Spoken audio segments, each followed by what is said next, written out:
vamos ter, né, o nosso estudo da tarde, e é sobre o tema A Depressão na Ótica Espírita. O que está sempre com a gente, Hélio Tinoco. Queridos irmãos, aí da FABEM, alegria renovada em podermos estar juntos mais uma tarde. Eu estou olhando aqui no meu telefone, a plataforma que eu estou me conectando, né? E está assim, tá o meu retratinho, está assim, mais 26. Eu imagino que somos 26, comigo 27, em busca do conforto e o consolo de Jesus. A nossa oração, meus irmãos, é que a espiritualidade amiga, os benfeitores espirituais que conhecem os nossos sentimentos, sabem das angústias que sofremos, dos desafios do dia a dia, que eles possam encontrar em mim as possibilidades para que eles falem os nossos corações, para que nós possamos sair daqui levando paz, levando equilíbrio, serenidade, levando a fé renovada, levando o desejo ardente de seguirmos firmes nessa caminhada em busca da perfeição moral e da felicidade que tanto almejamos. Que possam, então, esses benfeitores espirituais transformar essa hora que passaremos juntos em uma hora de muita luz para todos nós, encarnados e desencarnados. O tema a ser trabalhado, a depressão na ótica espírita. E eu queria começar introduzindo esse tema falando de ótica espírita. Qual é a ótica espírita? Meus irmãos, a ótica espírita é a ótica da consolação. Então, em qualquer assunto, em qualquer que seja a conversa, para que lado ela vá, ela precisa ser permeada pela ideia de consolação. Essa é a ótica espírita. Allan Kardec, quando escreveu o Evangelho segundo o Espiritismo, capítulo 6, no seu item 4, e eu trouxe aqui, vou fazer a leitura pausadamente para que todos acompanhem, ele vai apresentar de forma indiscutível ser o Espiritismo esse consolador prometido por Jesus no Evangelho de João, no seu capítulo 14. Consolador esse que haveria de vir, não nos deixaria órfãos, iria nos ensinar, nos fazer lembrar de tudo quanto o Mestre nos ensinou e também nos ensinaria coisas novas. O texto de Kardec discorre assim: disse o Cristo, bem-aventurados os aflitos, porque são salvados. E Kardec faz um contraponto. Mas como há de alguém sentir-se ditoso ou feliz por sofrer, se não sabe por que sofre? Parece que no pensamento kardeciano ele imagina que o conhecimento racional dos motivos pelos quais colhemos hoje sofrimentos já de antemão traria-nos o consolo. Mas segue Kardec dizendo: o Espiritismo mostra a causa dos sofrimentos nas existências anteriores e na destinação da Terra, onde o homem expia o seu passado. Prossegue, mostra o objetivo dos sofrimentos, apontando-os como crises salutares que produzem a cura e como meio de depuração que garante a felicidade nas existências futuras.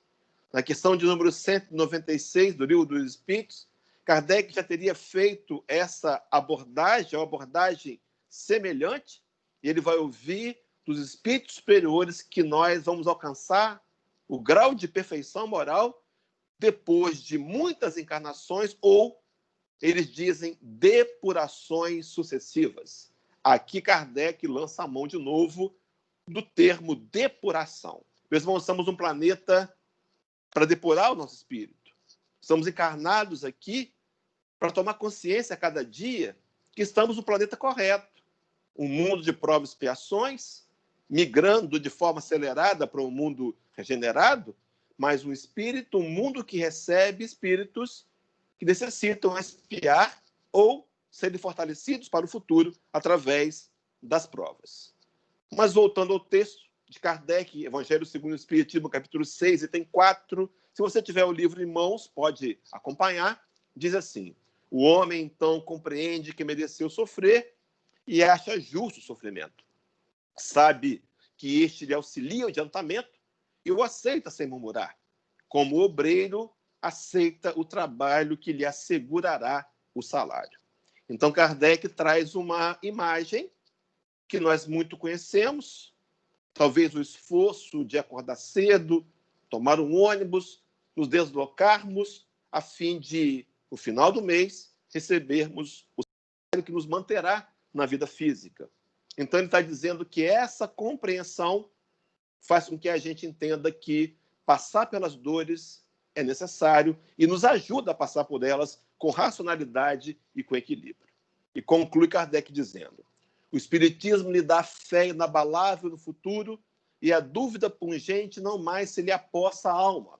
E diz assim: dando-lhe a ver do alto as coisas, as vicissitudes, a importância das vicissitudes terrenas, some-se no vasto e esplêndido horizonte que ele, o Espiritismo, faz descortinar. E a perspectiva da felicidade que o espera lhe dá a paciência, a resignação e a coragem de ir até o final do caminho. Uma visão, meus irmãos, uma visão do alto. Essa visão do alto me faz lembrar a questão 918 do Livro dos Espíritos e também uma passagem de Paulo de Tarso na carta aos Colossenses, capítulo 3, versículo 2 e 3. Na questão 918, Kardec perguntaria aos benfeitores espirituais quais são os traços, as características que podem definir o grau de evolução de um espírito na escala espírita. Os amigos espirituais dizem que são 2 pontos importantes, que servem-nos como avaliação. Primeiro, os que estão mais evoluídos, eles procuram viver o máximo possível a lei de Deus. Então, passa aí pela compreensão, pelo estudo, pela pesquisa e por um esforço de aplicar o conhecimento à vida. Mas ainda vai dizer que, no segundo momento, seria o segundo traço, que eles antecipam a vida espiritual. Eles vivem como se estivessem encarnados, que estão, mas como se estivessem desencarnados.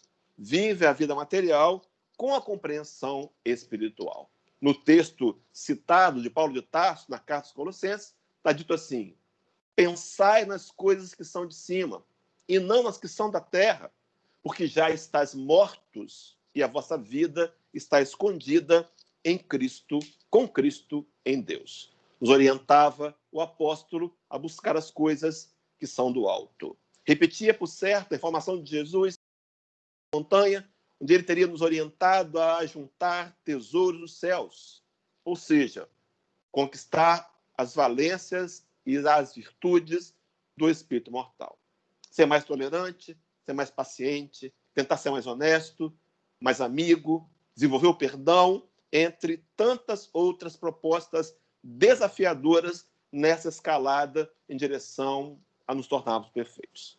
Mas, para concluir, o capítulo 6, item 4, diz ainda assim Allan Kardec: assim, o Espiritismo realiza o que Jesus disse do Consolador prometido: conhecimento das coisas, fazendo com que o homem saiba de onde vem, para onde vai e por que está na Terra. Atrai para si os verdadeiros princípios da lei de Deus e consola pela fé e pela esperança. Pois bem, a ótica espírita para qualquer tipo de situação é a ótica do Consolador prometido. Se o Consolador prometido por Jesus é o Espiritismo, meus irmãos, ele tem que consolar. Acima de tudo, consolar. Haveria, então, uma visão consoladora para a questão da depressão? Será que haveria? E qual seria o mecanismo para esse consolo? Afirmamos de antemão que sim. A doutrina espírita pode nos consolar explicando a dinâmica da depressão e propondo-nos atitudes que podem ser utilizadas corajosamente para podermos vencê-la. No entanto, eu quero introduzir-se como trazendo uma fala dos espíritos que assinaram o Prolegômenos na abertura de O Livro dos Espíritos, dizendo que o consolo chegaria a cada um de nós através da instrução e do esclarecimento. Meus irmãos, nós podemos estar instruídos, muito bem instruídos, e não estar esclarecidos. Mas jamais estaremos esclarecidos se não estivermos bem instruídos. Porque o esclarecimento é a aplicação prática da instrução. O esclarecimento, a palavra significa trazer luzes, iluminar a consciência. Então, nós só podemos iluminá-la se tivermos instruídos. Daí o Espírito de Verdade, com muita propriedade, no capítulo 6 do Evangelho segundo o Espiritismo, ter nos dito no item 5, espíritas, amai-vos. É o primeiro ensinamento, meu irmão, minha irmã, a finalidade pela qual você está nesse planeta, nessa encarnação, é aprender a amar. Não há outra razão mais importante que essa. No entanto, em paralelo, o benfeitor vai dizer, espíritas, instruí-vos, eis o segundo ensinamento. Então, a doutrina espírita esclarece através da instrução, mas a função é autoesclarecedora. Esclarecimento, que deve passar pela instrução. Qual é a obrigação da casa espírita? Trazer a instrução. Qual é a nossa obrigação pessoal? Tentar absorver a informação, a instrução, e transformá-la em atitude, o que vai gerar o esclarecimento. Pois bem, então qual seria a visão consoladora do Espiritismo com relação à depressão? Comecemos entendendo o porquê da depressão. Questão 225 de O Livro dos Espíritos. Kardec indaga a espiritualidade e faz a seguinte pergunta. Quando um espírito diz que sofre, de que natureza é o seu sofrimento? A resposta é assim. Angústias morais, que o torturam mais dolorosamente do que todos os sofrimentos físicos. Então, a dor do espírito, ela se transmite, ela se converte em angústias morais. Guarde isso. Capítulo 5 do Evangelho segundo o Espiritismo. No item 25, o espírito François de Geneve vai trazer um raciocínio. Meu irmão, acompanhe comigo. Raciocínio linear para falar dessas angústias morais. Capítulo 5, item 25, capítulo 5, tem como título melancolia. Melancolia era a terminologia usada nos dias de Kardec para falar de depressão. Então, o espírito François de Geneve ele vai dizer, o raciocínio é esse, ele atrela a nossa condição moral de espíritos comprometidos diante das leis divinas, ele atrela isso com a necessidade de reencarnar no mundo de provas e expiações. Quando ele fala de espíritos comprometidos, devedores, na pesquisa, eu me lembrei daquele artigo de João de Ângeles, pelas mãos de Divaldo Franco, chamado Irmão de Jesus, que a benfeitora dita através daquele momento que estava diante da tumba de São Francisco, lá em Assis, e vai, nesse poema, nos adjetivar de pobres filhos do Calvário. Meus irmãos, nós somos devedores, todos nós. Raríssimas exceções de missionários encarnados aqui, mas todos nós somos dependentes do amor e do auxílio divino. O que acontece é que, muitas vezes, o nosso orgulho nos impede de enxergar essa realidade, pelo menos temporariamente, porque mais cedo ou mais tarde a dor vai nos visitar e nos convidar a olhar para o coração e nos desafiar a ingressarmos nessa caminhada de melhorar os nossos corações e os nossos sentimentos. Pois bem, espíritos comprometidos precisam encarnar, então, no mundo de provas. É a nossa habilitação. Estamos habilitados a provas e expiações. Pois bem, conscientes das provas e expiações, nós começamos a desenvolver algumas emoções, que François de Geneve vai citar em 4 partes. Primeiro, uma vaga tristeza. Vou explicar por quê. Uma espécie de apatia, a vida amarga, a infelicidade. Pois bem, esses sentimentos levam o espírito, necessariamente os leva, a uma aspiração por uma vida melhor, de felicidade e liberdade. Então, talvez essa dor, essa angústia necessária esteja linkada com a questão da lei de progresso. Livro dos Espíritos, capítulo 8, parte 3ª, onde diz que todos nós somos levados a ansiar pelo progresso. Há um salmo do rei Davi, não, salmo dos filhos de Corá, Salmos 42, versículo 2, diz assim, o inário do povo hebreu, a minha alma tem sede de Deus, do Deus vivo. E pergunta os salmistas, até quando, Senhor, até quando ficarei afastado da tua face? nessa mesma lei de progresso, Allan Kardec vai explorar no capítulo 25 do Evangelho segundo o Espiritismo, no seu item 2, dizendo assim, comparando o homem com a raça animal, ele vai dizer que no homem Deus colocou o desejo incessante do melhor. Então, essa tristeza, essa apatia deveria nos levar a uma vontade de combater o homem velho, de aplicar a lei de Deus, de compreender a felicidade. No entanto, ela pode ser diferente. Ela pode gerar uma rebeldia. E é nesse processo de revolta e de rebeldia, segundo François de Geneve, nesse resumo básico do capítulo de número 5, item 25, que nós começamos a desenvolver. Ele diz assim o texto: então o espírito revoltado cai no desânimo, na tristeza e no abatimento. Meus irmãos, tristeza, desânimo e abatimento não são depressão? Então, muitas vezes, o meu estado depressivo se deve à minha acomodação, à minha inércia ou o meu não despertar ainda por conquistar os valores morais. Quer um resumo disso? Questão 614.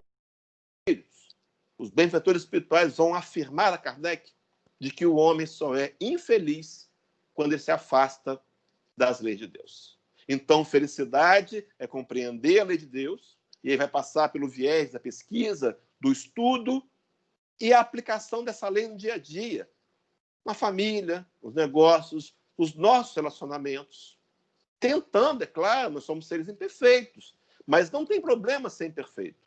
O problema, meus irmãos, é estar fazendo alianças com a imperfeição. O trabalho tem que ser diário, o que Paulo de Tarso chamou de o bom combate. Eu trouxe um livro, uma referência de um livro, eu quero recomendar aos companheiros. Um livro estreito, não de tantas palavras, tantas páginas assim, mas o livro chama-se Depressão, Cura-te a ti mesmo. O autor, o companheiro Salvador Gentili. E Gentili, nesse livro, vai trabalhar 8 principais sintomas da depressão. Eu vou trazer aqui os 8, vou enumerá-los sequencialmente, e você vai avaliar se você tem esses sintomas. E depois eu digo qual é a fórmula para a gente poder fazer um autodiagnóstico e detectar se vivenciamos depressão ou não.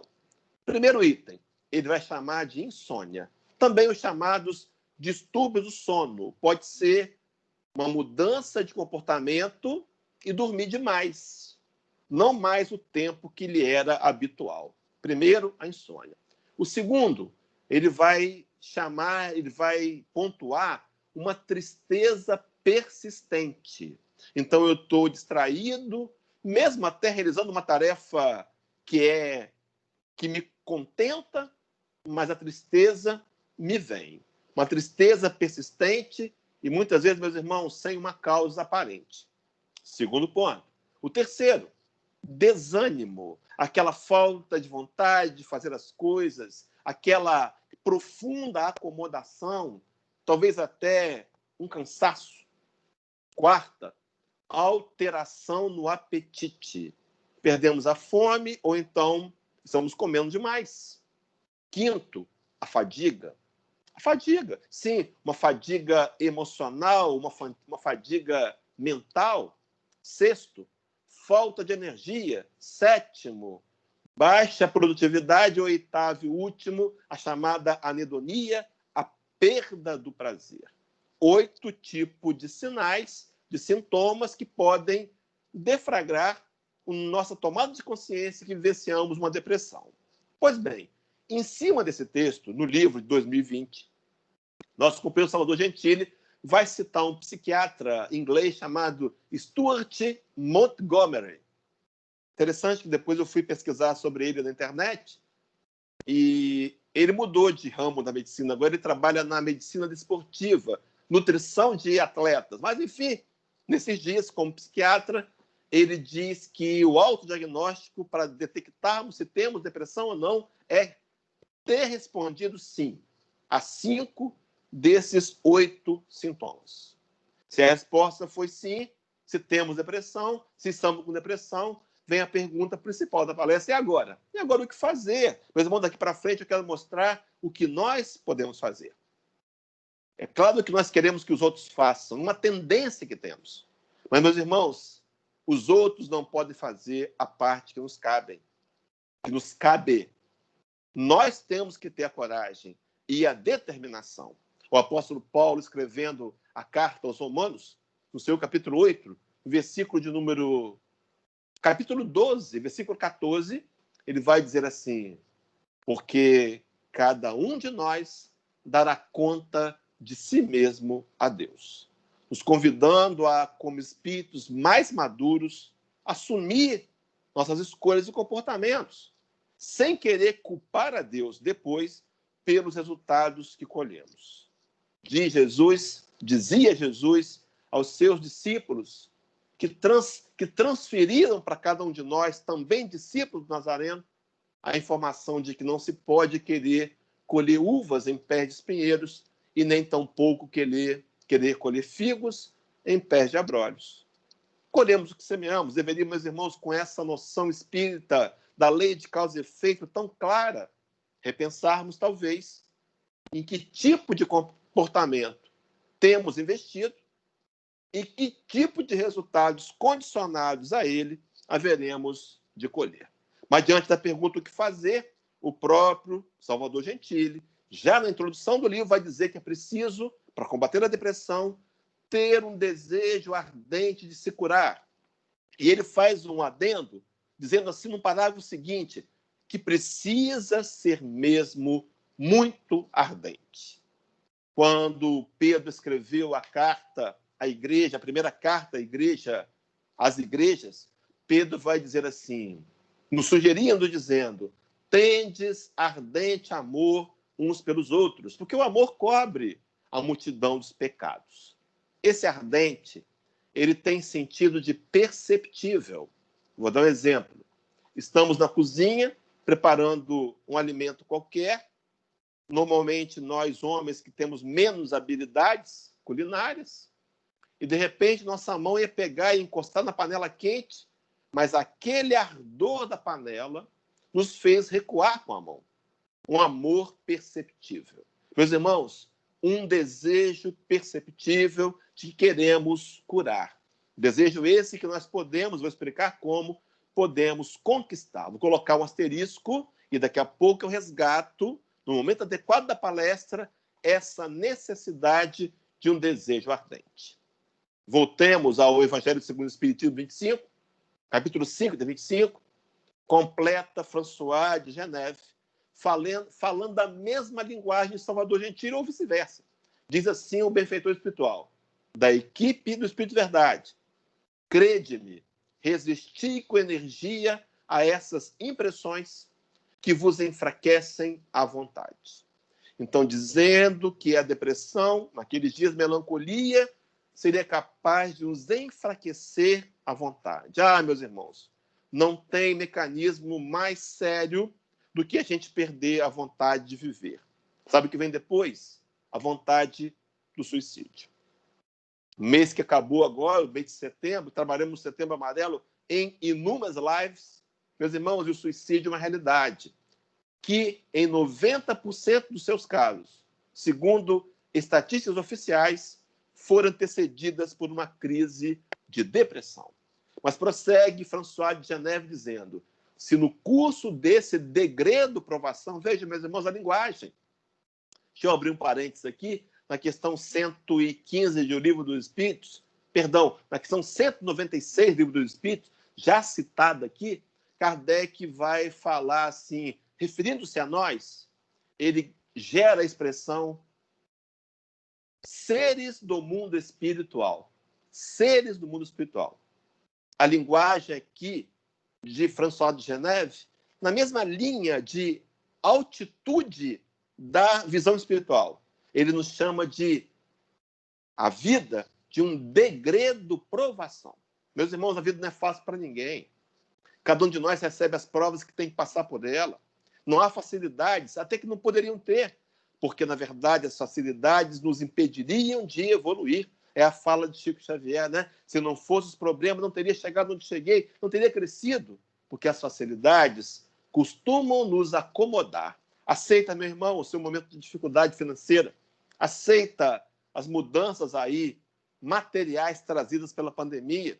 Aceita também a dificuldade familiar, moral. Aceita. No primeiro momento é compreender que passamos por ela com dois objetivos: quitar débitos do passado e, ao mesmo tempo, nos fortalecer para dias melhores no futuro. Mas segue François de Geneve dizendo: exortando-vos, nesse degredo, provação, dos vossos encargos, sobre vós desabarem os cuidados, as inquietações e tribulações. Sede fortes e corajosos, para os suportardes. Flui dizendo assim: afrontai-os resolutos. Então, a decisão de resolutamente enfrentar a depressão. Como, meus irmãos, já dito, através da instrução e do esclarecimento.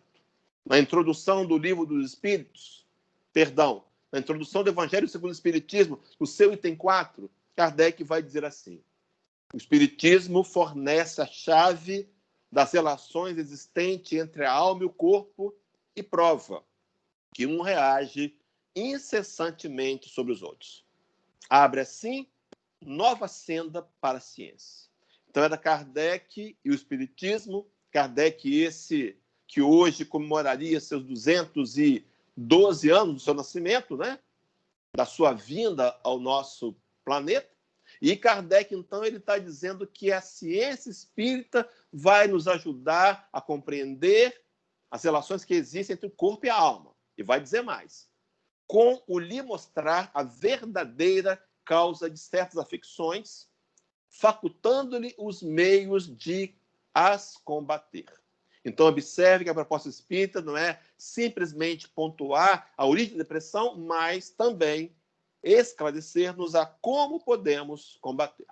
E diz mais: quando a ciência levar em conta o elemento espiritual na economia, menos frequentemente serão os seus mau êxitos. Então, o tratamento para qualquer tipo de doença, que é física, que é emocional, vai passar pela validação do elemento espiritual.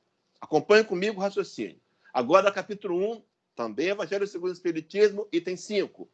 O Espiritismo é a ciência nova que vem revelada aos homens por meio de provas irrecusáveis a existência e a natureza do mundo espiritual, veja, meus irmãos, e suas relações com o mundo corpóreo.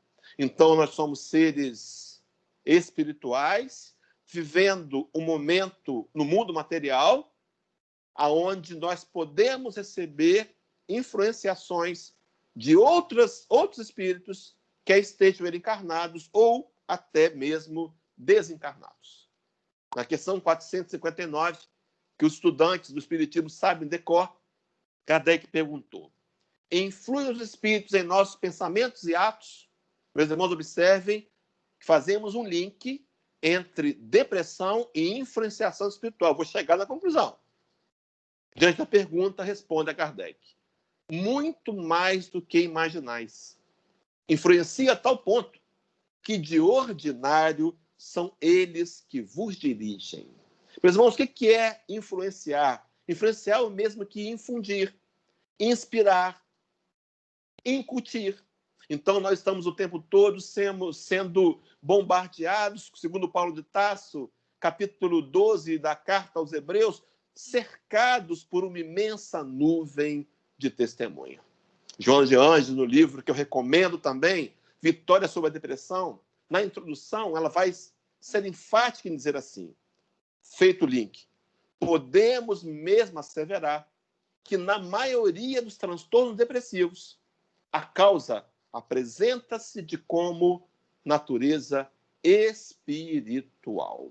Então, a maciça maioria dos que sofrem depressão, talvez rebeldes e revoltados pela condição atual, mas é a realidade, a imperfeição atual, talvez se declinem para a questão da reclamação, da lamúria, da blasfêmia, e abrem portas para processos obsessivos.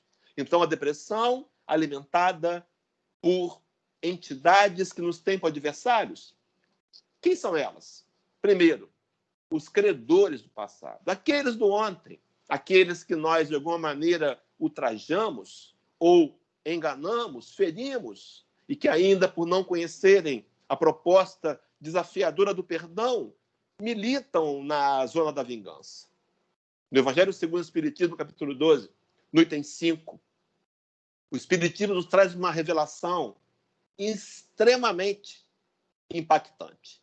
Diz assim: sabe também que a morte não o livra da presença material do seu inimigo, pois que este pode perseguir com seu ódio, mesmo depois de haver deixado a terra. E complementa dizendo assim, que assim a vingança que tome falha o seu objetivo, a vingança que tome falha o seu objetivo, visto que, ao contrário,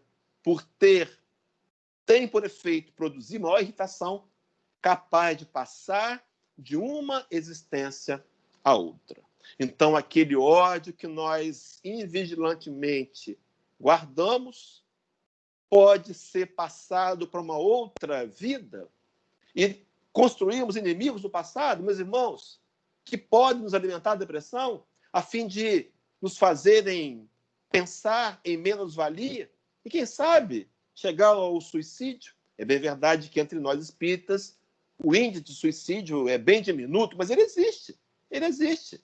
Na verdade, entre religiosos, segundo as estatísticas, o número de suicídios é 8 vezes menor do que aquele que não tem nenhum segmento religioso.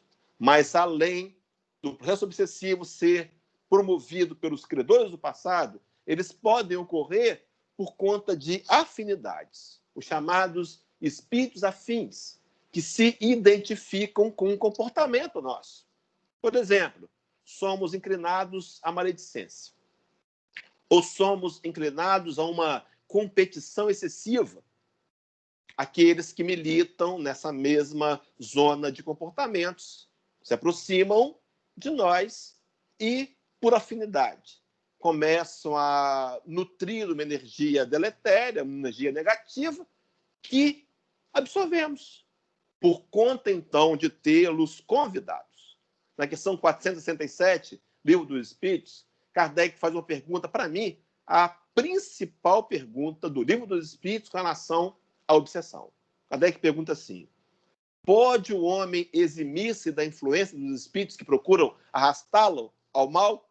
Resposta, meus irmãos, pode sim, visto que tais espíritos só se apegam aos que, pelo seu pensamento ou pelos seus desejos, os chamam e os atraem. Meus irmãos, pelo pensamento, fazemos sintonia. Meu irmão, minha irmã, dentro de nós pode estar agora um hélio sabotador dizendo, não, isso é bobagem. Meu irmão, é revelação espírita.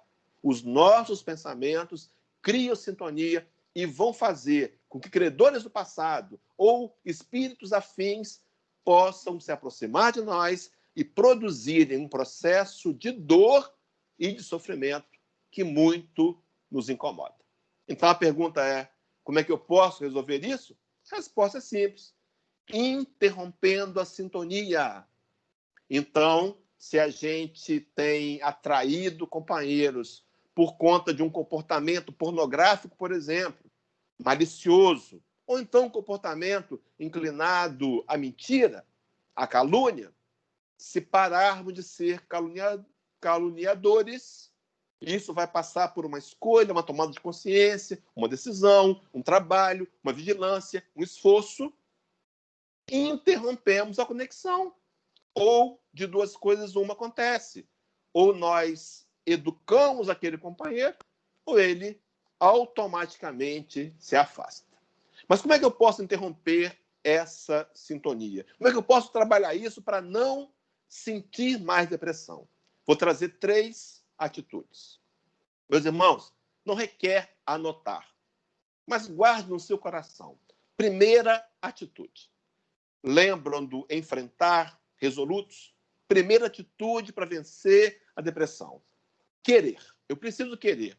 Acionar o poder da vontade. Leon Denis, no livro chamado O Problema do Ser, do Destino da Dor, na sua parte terceira, ele vai citar as 4 maiores e principais potências da alma. E dentre as 4, ele vai dizer que a vontade é a maior de todas as potências. Então, para que eu possa vencer a depressão, ou qualquer outro tipo de dificuldade que eu estou enfrentando agora, eu preciso ter vontade. No Livro dos Espíritos, que é só 909, Kardec faz uma pergunta que eu sempre costumo dizer, das mais emblemáticas. Diz assim o codificador. Olha a pergunta, meus irmãos. Poderia sempre o homem, pelos seus esforços, vencer as suas más inclinações? Meu irmão, minha irmã, ele está dizendo, olha que pergunta. Sempre, não é de vez em quando, não, é sempre. E sem a ajuda de benfeitores espirituais, pelos nossos próprios esforços? A resposta é surpreendente. Diz assim, sim, sim, pode.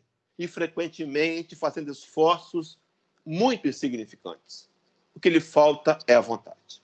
E arrematam dizendo, quão poucos dentre vós fazem esforço. Meus irmãos, eu preciso ter vontade. Talvez seja a hora de começar a rogar a Deus que me dê vontade de ter vontade. Pedir para que eu possa acionar essa vontade que vai me ajudar a enfrentar a depressão.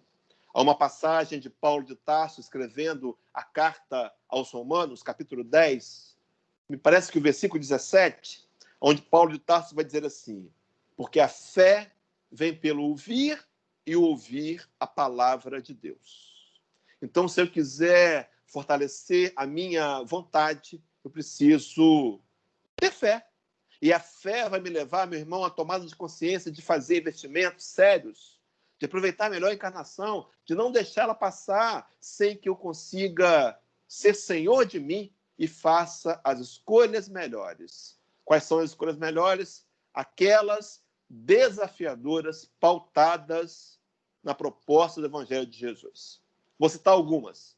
Amar inimigos. Perdoar 70 vezes 7. Tentar se tornar servidor para ser grande no reino de Deus. Pagar o mal com o bem, dentre outras. Alguém disse que era fácil? Alguém disse que é fácil ser espírita? Meus irmãos, se eu quiser me aprimorar moralmente, eu preciso abraçar os ditames do Cristo e agora, redivivos pelo Espiritismo, aplicá-lo à minha vida. Primeiro ponto, então, para vencer a depressão seria acionar o poder da vontade. Me esforçar, inicialmente, controle. Sim, controle. Estou no controle. Faço e tomo atitudes vigilantes que vão melhorar a minha sintonia com os amigos da luz. O segundo ponto é buscar a ajuda. Meus irmãos, talvez eu precise enfrentar os preconceitos. Aconteceu um tempo atrás em que a gente, quando falava em depressão, se alguém dissesse que ia ao psiquiatra, era taxado de louco, era assim que fazíamos. No entanto, hoje, com uma nova realidade de entendimento, de compreensão, é preciso vencer o autopreconceito. É preciso buscar ajuda. E eu quero ressaltar aqui que, dentre as ajudas possíveis, a de um terapeuta, a de um psiquiatra, é claro, mas eu quero ressaltar a busca da ajuda espiritual na casa espírita. Meus irmãos, muitos têm se dedicado a um tratamento. Muitos têm sido assíduos nas suas terapias, usado regularmente e de forma correta os remédios, mas não têm conseguido encontrar sucesso, resultados no tratamento, porque não têm levado em conta a questão espiritual. No momento que a gente vive agora, de pandemia, as casas presencialmente fechadas, mas há um telefone da federação, não me recordo, decoro agora, mas há um plantão de atendimento fraterno. Por exemplo, nossos irmãos da casa do Grupo Espírita Maria de Madalena, em Jucutuquara, estão disponibilizando também um telefone, onde eles atendem fraternalmente pelo telefone e, em necessário sendo, marcam um agendamento num dia da semana, na parte da tarde, distanciamento social, máscaras, álcool em gel, mas o atendimento é realizado. Buscar ajuda num segmento que vai nos ajudar a compreender algo que para muitos é ainda muito novo. Mas eu quero abrir um parênteses importante, que não podemos abrir mão da terapêutica convencional. A Casa Espírita não tem autoridade de dizer para parar de tomar remédios ou até mesmo prescrevê-los. Não. Nós vamos apresentar, o atendente fraterno será instruído e vai te orientar quais são as atitudes que você precisa fazer para melhorar a depressão. Dentre as recomendações para o certo passe, existem passes virtuais na internet, a leitura salutar de livros espíritas, inclusive livros relacionados à depressão, 2 citados aqui, um Salvador Gentili e agora João de Andes. A frequência, as lives, sim, a frequência das lives. Meu irmão, minha irmã, da FABEM, sábado à tarde, não temos outro compromisso. Não temos outro compromisso. Eles podem ser adiados. O seu compromisso é frequência assídua aqui na sala, porque vai contribuir com o aprendizado moral e vai lhe ajudar a melhorar a sua performance espiritual, e isso vai afastar inimigos invisíveis. Pois bem, terceiro ponto a ser trabalhado, talvez o mais importante, parece até irônico, mas não é, será praticar as orientações com rigor e disciplina. Nós somos assim. Eu estou vivenciando um momento aqui em casa, o animalzinho, o Uau, o cachorrinho da minha cunhada, todo mês ele vinha passar uns dias aqui em casa, eu até brincava que é colônia de férias. E ele veio antes da pandemia. E fomos surpreendidos com a pandemia e com ele aqui. Ele já vai aí para seus 7 meses aqui em casa. Eu estou adorando, diga-se de passagem. Mas, enfim, dia desse ele ficou doentinho. Não estava bem da barriguinha, fazendo vômitos. Perto de casa tem uma amiga da Delma que é veterinária.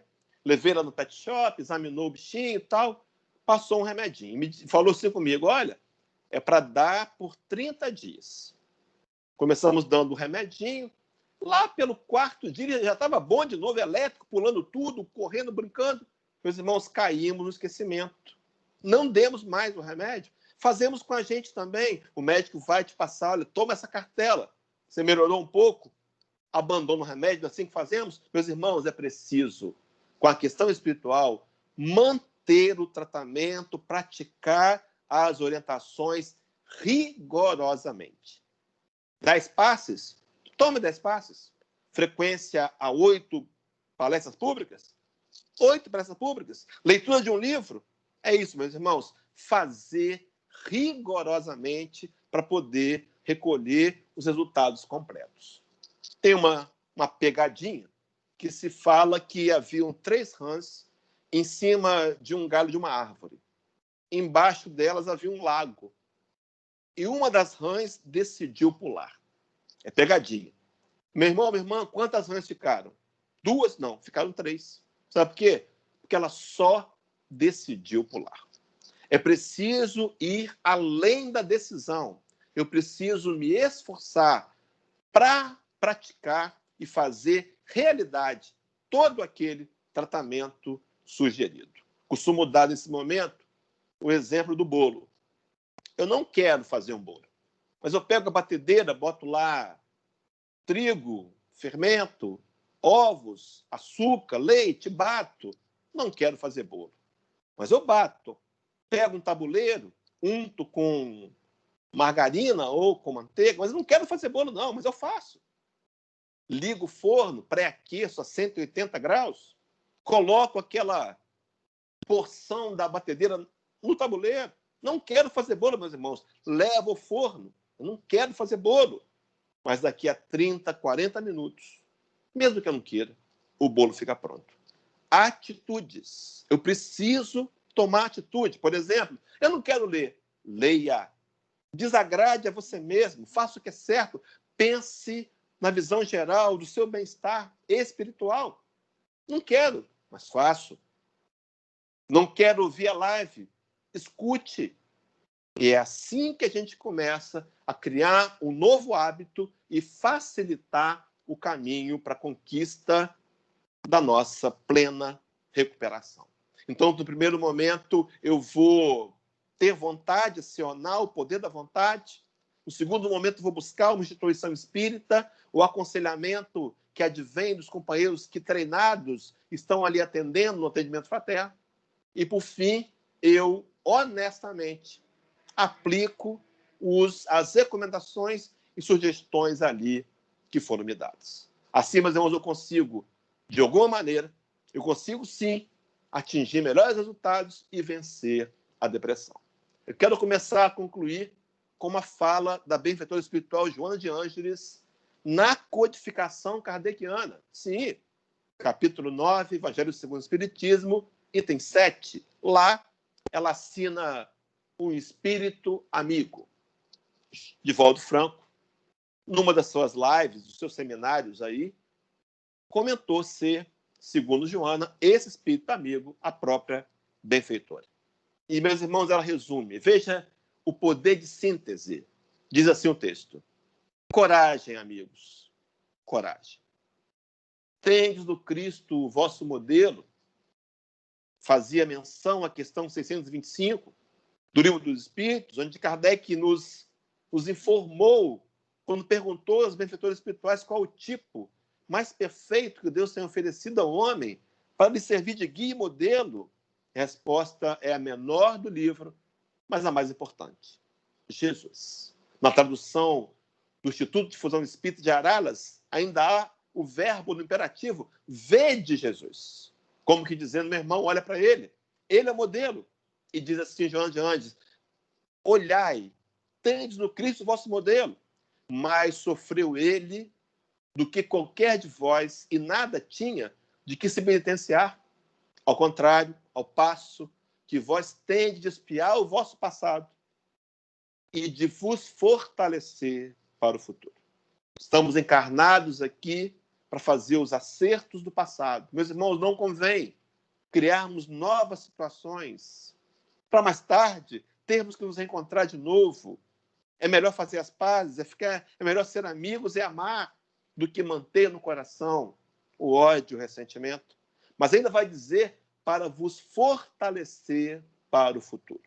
As dores do agora, o desafio a ser vencido, nos fortalece, nos faz ser espíritos mais robustecidos para enfrentarmos a luta do amanhã, no caminho da felicidade. E Joana conclui dizendo assim, sede, pois, pacientes, sede cristãos, essa palavra resume tudo. O mestre, o amigo nazareno, nos quer acolher, nos quer nos reerguer, nos quer abraçar e nos quer, por certo, meus irmãos, nos conduzir pelas estradas da felicidade, da paz, do contentamento, da harmonia, mas se nós não quisermos, o Senhor não pode arrombar a porta. Vou terminar com um versículo, palavra de Jesus, parafraseadas por Paulo, por João Evangelista, Apocalipse 3, versículo 20. Eis que estou à porta e bato. Se alguém ouvir a minha voz, abrir a porta, eu entrarei. Cearei com ele e ele ceará comigo. Meus irmãos, o Senhor não vai forçar a porta, mas vai bater insistentemente, leve, carinhosamente, até o momento que eu possa abrir e ele entrar, fazer morada no meu coração e ter comigo intimidade, proximidade. É essa a proposta. Que possa, então, o Senhor nos ter trazido nessa tarde a clareza do entendimento que eu sou senhor das minhas escolhas e que eu preciso e posso mudar e posso fazer diferente. É preciso, meus irmãos, começar agora, recomeçar agora, com determinação, com fé e acreditando que as informações trazidas aqui são inspiradas pelo mundo maior, por amigos que visam, que querem, que trabalham com Cristo, querendo a nossa felicidade. Que possa, então, o Meigo Nazareno nos envolver a todos e nos dar um final de sábado de muita paz. Eu queria fazer um convite para os companheiros. Hoje, a nossa Casa por Irmã, a UEC, também comemora o aniversário de Allan Kardec. E nós tivemos o privilégio de fazer a palestra, faremos lá a palestra hoje, 18 horas, com o tema O Legado de Allan Kardec à Humanidade, pela Rede Amigo Espírita e pelo canal do YouTube da UEC. Um abraço, meus irmãos. Deus possa te abençoar e nos dar muita luz sempre.